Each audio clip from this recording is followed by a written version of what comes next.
Welcome back to the GCN Racing News Show. Coming up this week, Jonas Vingegaard dominates the Dauphiné, and I'll be looking at what that means for the upcoming Tour de France. I'll also recap the opening stage of the Tour de Suisse, the Elfstedenronde, Dwars het Hageland, a controversial Tour de Pyrénées, plus records were broken at the Mountain Bike World Series.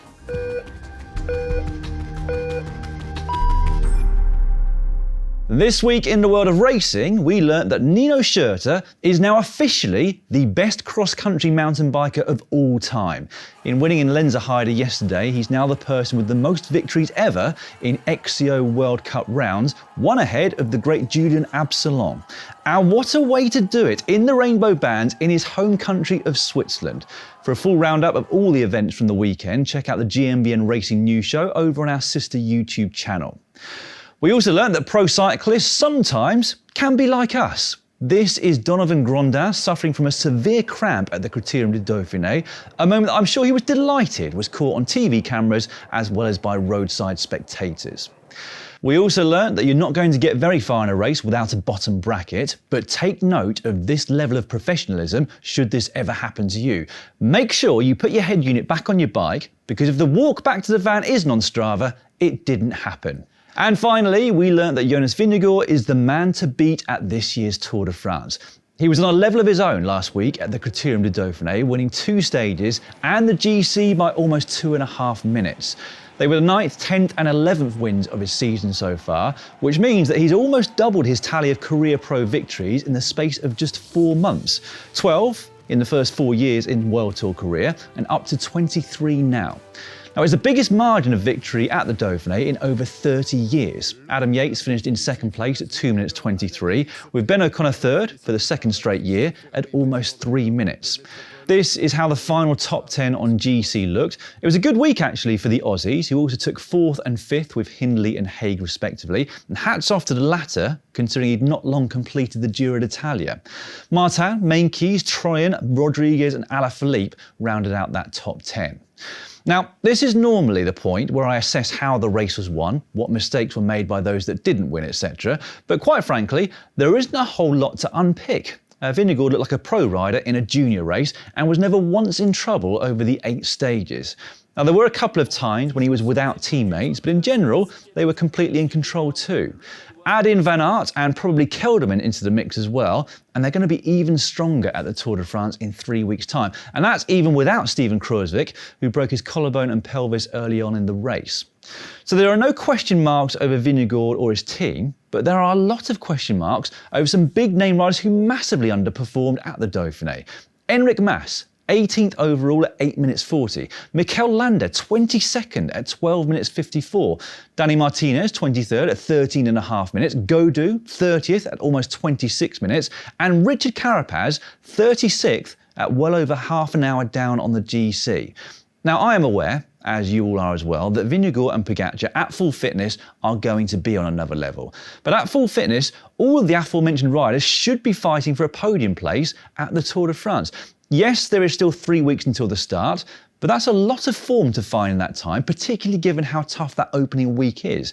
There's no chance to ride yourself in this year. And so, what we all need to keep our fingers crossed for is that A, Tadej Pogačar arrives at the Tour de France in his best shape, and B, that both he and Vingegaard get through the 3 weeks without sickness or major crashes. Otherwise, we could be in for a pretty boring GC battle. Between them, they've won 23 races this year from a combined total of 44 days of racing. But then again, this is cycling and really anything can happen. So what about Pogačar then? Well, I don't think we, or any of his competitors, are really going to know what sort of shape he's in until July the 1st in the Basque Country when the Tour de France starts. He is back training on the road, he is at altitude on a training camp, but the only racing that he'll be doing before then are the Slovenian National Championships. But I sort of like the unknown of it all. In theory, if his wrist is okay, that enforced break after a busy spring followed by a focused build-up to the Tour could be a really good thing for him. Or maybe I'm just clutching at straws.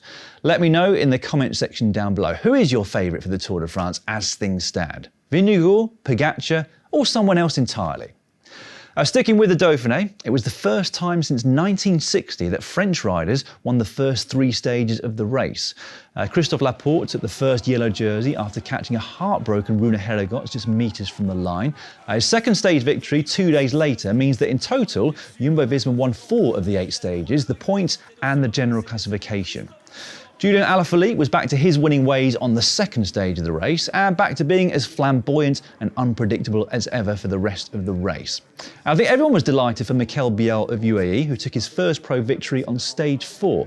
That was an individual time trial and a victory that I'm sure was even more special for him, given that he beat countryman and Tour de France winner Vingegaard on the day. Georg Zimmermann won from the breakaway on stage 6 after an enthralling battle with Bergadeau near the finish line, whilst the 8th and final stage was won by Giulio Ciccone in true Giulio Ciccone style. That said, he couldn't celebrate in his usual style because he'd already ditched his shades further down the climb to the finish. I have no doubt though, he will be animating the tougher stages of the Tour de France this year. Meanwhile, the Tour de Suisse kicked off yesterday with a 13-kilometre individual time trial around Elfstedenronde. There were 2 big favourites before that stage, both Belgian, Wout van Aert racing for the first time since Paris-Roubaix, and Remco Evenepoel racing for the first time since abandoning the Giro with COVID. However, whilst both of them were on the podium for the stage, neither were on the top step. For a long time, the hot seat was occupied by Matteo Sobrero, but Magnus Sheffield blitzed around the course at close to 56 kph to unseat him. But then came the Swiss Express, on time, ahead of time, Stefan Küng. Down by 1 second at the intermediate split, he flew around the second half of the course, nailing every corner like he was on rails. It was beautiful to watch. He was just at one with his machine and himself, and there was nothing that Evenepoel nor Van Aert could do about it. They finished 6 and 10 seconds down respectively. Watch out though for Juan Ayuso on the general classification. The young Spaniard finished 10th on the stage. The race will continue today in a stage that is expected to end up in a big bunch sprint. Right, on to what we've got coming up for you on GCN Plus this week, and this could take me some time because there is a lot. The Tour de Suisse men's race continues through to the end of the week with a series of mountain tests on Tuesday, Wednesday and Thursday, and an individual time trial on the 8th and final stage on Sunday. The 4-day women's race starts on Saturday and they'll take on that same 26-kilometre individual test on the Sunday ahead of the men's stage. The women's race is available to watch worldwide, but there are restrictions on the men's event, so please check if it's available where you are. 3 other stage races that are available worldwide are the Tours of Belgium and Slovenia and the Route d'Occitanie. The first 2 start on Wednesday, whilst Route d'Occitanie starts 1 day later, and all of them conclude this Sunday. Mathieu van der Poel will be back in action in Belgium in what is a very strong Alpecin-Deceuninck team that also includes Jasper Philipsen. Other sprinters on the provisional start list of Belgium are Jacobsen, Welsford, Christophe and apparently Mark Cavendish. Well, I'll be quite surprised if he is actually racing it, given it's not long since he finished the Giro and he's already competed at the ZLM Tour. Mohoric will be the big local attraction at the Tour of Slovenia this year in the absence of Pogačar, whilst there'll be an abundance of French talent, no doubt, at the Route d'Occitanie. Beyond all of that, we also have daily highlights of the Giro Next Gen, formerly known as the Under-23 or Baby Giro, and the Mountain Bike World Series continues this weekend in Leogang, which means that all in all, if you have all the time in the world this coming Sunday, you'll have a total of 8 events to watch, either live, on demand or highlights. I think that's a record for us on GCN Plus, and I'm going to have a lot of catching up to do ahead of next week's racing news show. Meanwhile, the world of cycling returns this Wednesday, where I will be asking William Fotheringham and Hannah Walker why there hasn't been a French winner of the Tour de France in almost 40 years. Whilst our documentary tomorrow is entitled Froome Back in Africa. The 4-time Tour de France winner was back racing on his home continent for the first time in 14 years back in February and finds himself at a crossroads in his career. Will he ever return to the upper echelons of the bunch, or will he continue to lack the form that has eluded him since that horror accident that almost killed him in 2019? It's a question we posed on last week's World of Cycling, and there could be some more answers in this film. Here's the trailer. Chris, take the gel. Coming to a new team 1 year after the crash, it came at a time that it almost did sort of, for me, signify a new beginning. Good luck, guys. We'll see you on the road. I'm still motivated. I'm hoping to find my former self again. And Chris Froome makes a move off the front. If I can keep seeing progression and getting closer to that goal of that dream of being back at on the podium of the Tour de France, then that would make me a very happy man. As a reminder, that documentary will be available for all GCN Plus subscribers to watch from tomorrow, Tuesday. Moving on to the abundance of other racing that took place last week, and I'm going to start with the Mountain Bike World Series. Now, I know that most of you watching this show are probably more into your road racing than off-road, but I've got to say I was hooked, especially to the downhill racing. 3 mechanicals in 3 runs put paid to the chances of the legend that is Greg Minnaar, and in the end, there were 2 Brits on the top steps of the podium, albeit at completely different ends of their careers.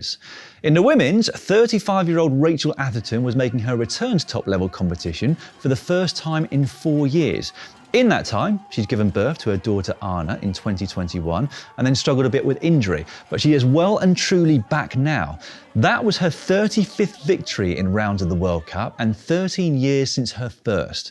The winner of the men's downhill was riding his first ever Elite World Cup. Last year, Jordan Williams and Jackson Goldstone dominated the Junior World Series, winning all 8 rounds between them, but it was the Brit who came out swinging in Lenzerheide on Saturday. The 3 riders in the hot seat just couldn't believe the time that the 18-year-old set, and even his teammate and world champion Loic Bruni was unable to better his time. If you get time to watch the top 3 runs from each race over on GMBN Racing, I would highly recommend it. In the XCO, well, I've already mentioned Schurter's historical win, but in the women's, it was the European champion Loana Lecomte who took the win, 18 seconds ahead of Anne Terpstra. Lecomte had been in a battle with world champion Pauline Ferrand-Prévot, but the Frenchwoman faded a little over the last lap, eventually finishing 4th. Winner of the first round, Puk Pieterse, ended up in 5th on the day.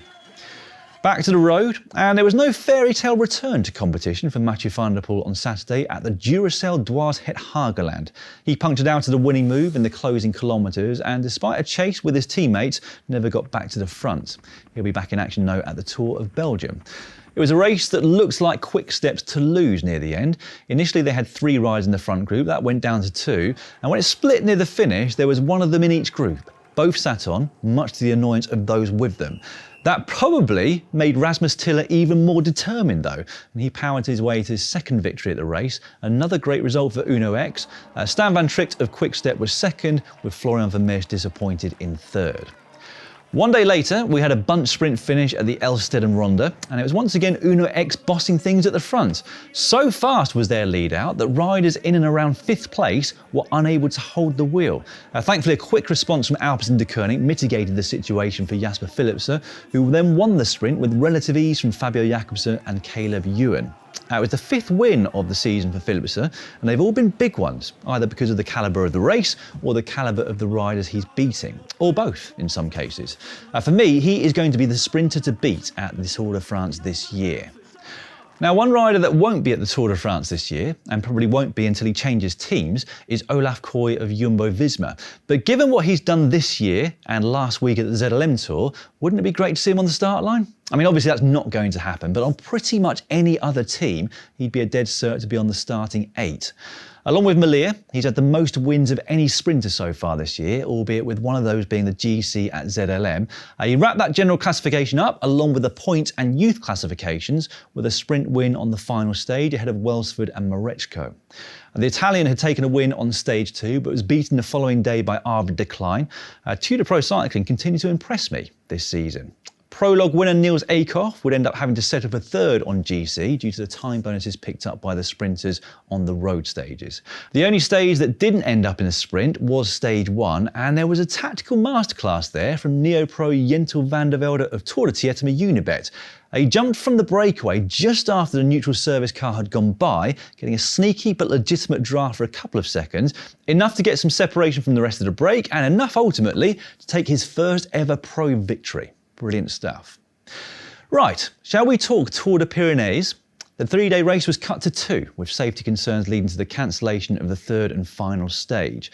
Safety concerns that were more than legitimate. I was watching on the opening stage with my heart in my mouth as Cecilie Uttrup Ludwig attacked in the finale, having to navigate around parked cars, and then one that had got onto the course driving in the wrong direction. Now, it's far from the only incident that led to concerns from the riders and teams, and I think pretty much everyone who'd been watching or racing would agree that the correct decision was made. Already on stage 2, large parts of the race were neutralised as the riders protested, and essentially what we ended up with was a race up the Hautecam. That day was won by Marta Cavalli, and unbeknownst to her at the time, it was also where she sealed the general classification ahead of Stage 1 winner Ashley Mormon-Pasio. Now, in a statement yesterday morning, the UCI said, after consulting with key stakeholders of the events, including the CPA, teams, commissaires and the organising committee, today's stage will not go ahead. The organisation of the race were not happy. Speaking to local newspaper La Nouvelle République, race director Pascal Boudron said, the women have expectations above their level. They think they're in the Tour de France and that all the roads should be closed, but in France, you cannot do that. Probably not the most well thought out response to the protest, especially since it later appeared that the roads used for Stage 1 had been properly closed yesterday for a sportive event. Now, we should remember that these things do unfortunately happen, even at the very top level of the sport. It happened in Paris-Nice this year, where thankfully nothing seriously resulted, and also happened at Il Lombardia a couple of years ago, leaving Schachmann with a broken collarbone.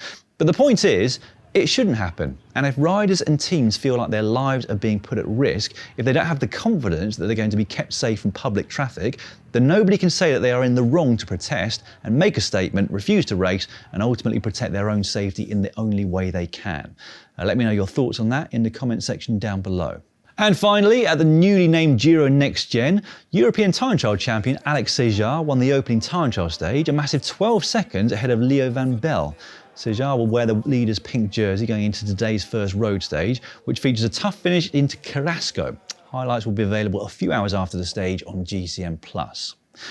Right, just before I go, one other bit of news. Derek G has inked a 5-year contract extension with Israel Premier Tech, and I would imagine he's got quite a significant pay rise with it. The Canadian was the revelation of the Giro d'Italia this year, and you can see why the team were keen to keep him in their ranks long term. I will finish this racing news show with an update on the win rankings amongst the World Tour teams so far this year. In the men's, Jumbo-Visma have vaulted clear of UAE Team Emirates with the wins of Coy and Vingegaard last week. They now sit on 37 versus UAE's 31. Soudal Quickstep are on 26, whilst Astana and Arkea Samsic sit at the bottom of the table with 4 wins each. In the women's, no surprise that SD Works are on top, but they've amassed 33 wins already this year, which is an incredible number given the comparative number of race days and rides on the roster compared with the men's side of the sport. Liv Racing are the only World Tour squad yet to get themselves off the mark so far this year. Right, that's all this week, but plenty more racing for me to get my teeth stuck into this time next week, so I'll see you then.